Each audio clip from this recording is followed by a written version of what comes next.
My name is Atang Tshikare. I'm a visual creative, and I say visual creative because I do more than one type of visual artworks where I do illustrations, paintings, and design work, like product design, more the collectible stuff. To put it simply, my father is an artist, so the way I got into art was by getting a bit of influence from him. He grew up as a cartoonist in the 60s, 70s, and 80s. And from there it was like a natural thing as well, you know. Instead of doing maths, I preferred anything that was more creative than that, and bit by bit I took it more seriously until 2009, where I really thought, you know what, let me do this because this is what I feel like doing all the time, so it should actually work for me. And I took it up seriously, and here I am today, doing what I like, what I love actually. Graffiti is like always a funny question to answer in terms of what I do. My take on it is, it's a double-edged sword, because on the one side I love it, and it's the freedom to create without being told or positioned by a gallery or any sort of authority figure. And at the same time, I've taken that and taken it into the more collectible art, high-end art. Graffiti, as they say, I've put it onto like a piece of furniture that's sold for over 50,000 rand. I can take graffiti and put it in the way that I want to do. And at the same time, you get a graffiti in the street, which is free for everyone to view. I believe as an artist, A, you should live for yourself, and B, you should live for other people as well, almost like a double life. So at the end of the day, what you see or what you portray, there's so much that you have and you capture, and if other people can realize or whatever other people talk about, you know, the 5-minute conversation, if you can take that for yourself or as yourself and be able to like reflect on it, culture, art and society are sort of one, and if you can reflect as much of that, then 10 years later people can see what you've been talking about, or even right now people can see the future of what you've been trying to show them, you know. You have to try and see what's going on around you and be able to just take it out there and make people have a realization of life in general, because that's what art is about. Art is about life and creativity, and if you can hit those two with the most deepest sincere feeling in your heart and your paintbrush, then you've got the whole world in your hands. Between illustration, painting and design, I love painting the most because I said it's got the most feeling. But at the same time, I love art, aesthetics and functionality, and that's what I do for products, and that's how I do for design. But with illustration, you know, it's something that can be quick there and give more direction.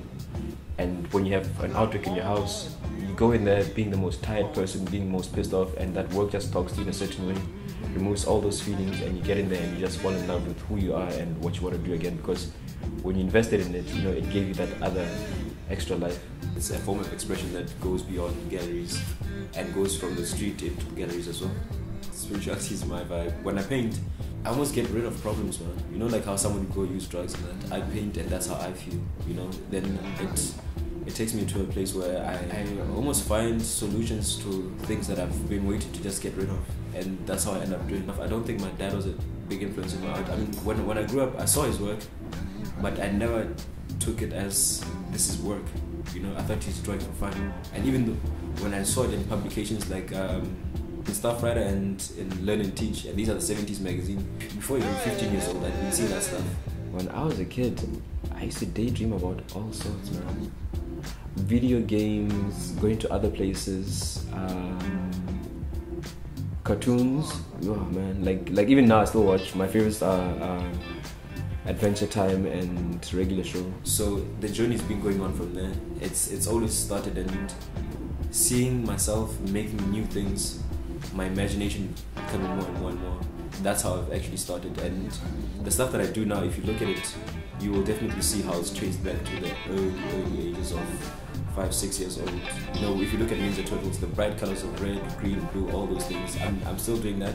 You still see a reflection of that in my paintings, because that was like a fun time for me, and I like to keep my fun because I can't live without being happy, and I need to give that to other people as well. So that's how it's sort of like, you know, if you have a piece of white paper, the sunshine reflects on it and gives it off to somebody else. You smile and other people smile as well. So it's always been that, and I'm continuing doing that in my artwork as well. It's never easy to put a direct subtext to what I do, because it totally depends on my mood. I mean, I live in a place where it's totally nice, you know, I really like where I'm staying, but there's people that you meet up with and they just upset your day.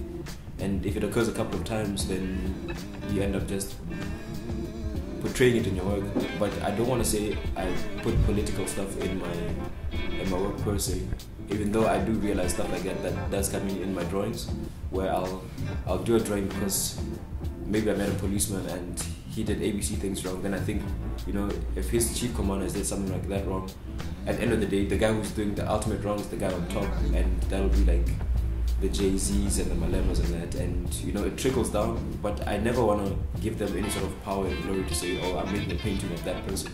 What I'd rather do is, like, I've got a painting of Malema which I call Desire, and that's when I saw how this guy really wants to have a certain position in where he is. And for me, rather than being a political guy, I'm seeing the person inside him going, you know, this is what everybody else should do and this is how they should do it. So it's more emotions that I'll capture in an artwork, an emotion that somebody was portraying at that time, or when somebody was building a really beautiful, expensive building. You know, there's one I saw in Camps Bay that looked like a spaceship, and I thought, you know, what is that guy thinking? If he's got a house that looks like this, and right next door or down the street there's guys that have little bondokis that look like shacks, you know, how is he comparing himself to those guys, and who is this guy? And I'll take that. So it's always, if I can say anything, it's always a South African feel that I'm capturing, because the one thing I've realized is that you can't replicate anything outside. You can only do what you know, and what you know is what's going to be the best, because nobody can compete. So I'll see things happening around in my neighborhood, or I'll see it on TV, in the news, or I'll hear conversation, and that will end up being what ends up coming into my work. So it's nice that way, because the view is so much more varied. I don't have to be stuck in, oh, I'm only working on politics, but then I have something else that I really, really want to show, and then I can't show it because I'm trying to be only political, you know. So it's, I'll say the easiest way, it's like South African, what's going on right here, right now, and what people want to see, and what we've also had a good combination of back, forth, and right here. Growing up with a mom that was a business person and a dad that was an artist, is like someone that is really serious about making sure that something gets paid at the end of the month, and this is a formula that we must use, it works, and this is it. And then another person who wants to experiment more and try and go out there, challenge the system, and have, you know, more different things to prove to make life easier in the long run. So what would happen was, you know, parents were divorced, but I would meet up with them once in a while, and my mom was the one who raised me. So I learned business from her, where she taught me, you know what, I'm never going to give you money in the hand like that. It's not the way. You need to learn how to earn your own money. And my grandmother came in, and she was also like a business person, so she taught me how to pick apples from the tree, put them in a plastic, sell them for like 1 rand, 2 rand at a time, and the money would come back to me, and that's how I'd actually see how to make that. And then my dad, with his artwork, when I started seeing and realizing what it was, I knew that I had something inside. And even though my mom took me to university to do graphic design, she knew that I did art and I loved art, and that's all I wanted to do. But at least now with the background of being able to do the business, the art would actually be able to merge perfectly, and that's why I can diversify all types of art. I can take something really serious and something really whimsical and put it together. And having parents that are like that makes everything so much more clear, because you have the yin and the yang of life, and that's what I want to keep on adding. And if I can give that to other people as well and show them that, you know, there's so much more that you can actually make money with your art. If you think something is really good, put it out there, try it out, sample it. There's such a long span in life that you are able to just keep on trying until you get the formula right. And once you do, man, once you get the formula right, you stay on that track and you work it. You know, you say what you need to say, and you make sure that at the end of the day you're gonna have that bread on your table as well, but you can have actually jam on it. Hey, put it up there, man. My dad, for his accomplishments, is my favorite artist. For doing what he's done, he's doing an autobiography now, and as far as I've looked at research, he's the first black artist to do a full-on autobiographic graphic novel. You know, and that is like he's doing something that goes from the 50s all the way to 2005, and he's doing it purely from memory. I mean, he asks me a couple of things once in a while, but he has like newspaper clippings, and he's got a good memory of stuff that he's done, because he was like a journalist at some point, a photographer a bit as well, and he did illustrations quite a lot. And because he was in his illustrations, he was either documenting stuff that's going on in South Africa at the time, or he was doing like a satire type of cartoons about, you know, like almost like what Zapiro does. So he has like a rich history between Bloemfontein, Joburg, and some parts of South Africa, because there was times in apartheid where he had to move around.